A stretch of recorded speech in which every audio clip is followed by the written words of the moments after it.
বিসমিল্লাহির রহমানির রহিম। আজকে একটা নিউজ দেখতে পেলাম। নিউজটা হচ্ছে যে দলীয় জোট নাকি আবার 11 দলীয় জোট হতে যাচ্ছে।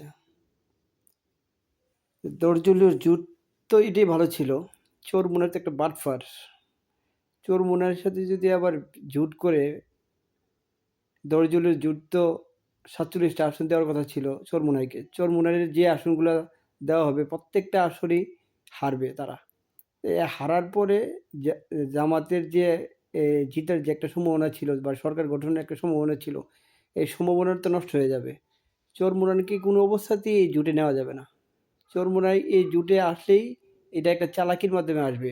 বিএনপিরে জিতাই দেওয়ার জন্য এই চালাকি করে তারা এই 11 দলীয় জোট করে চিন্তা ভাবনা করতেছে, ধান্দাবাজি করতেছে।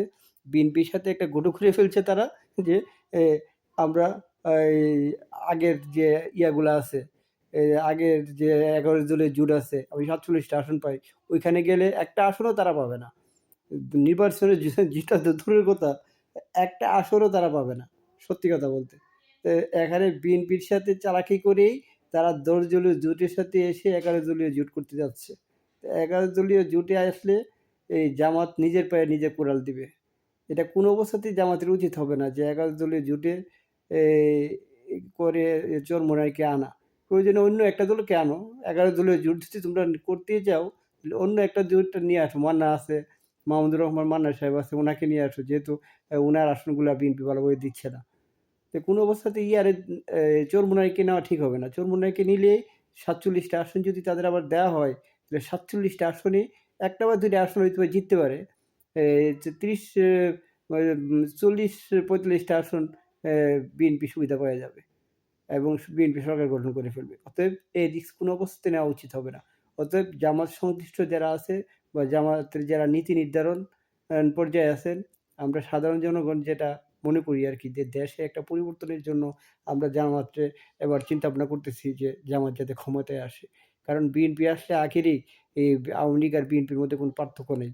সেই চিন্তা চেতনা থেকে আমরা চাচ্ছি যে জামাত ক্ষমতায় আসুক এবং দলীয় জোট যেটা আছে এটাই থাকুক।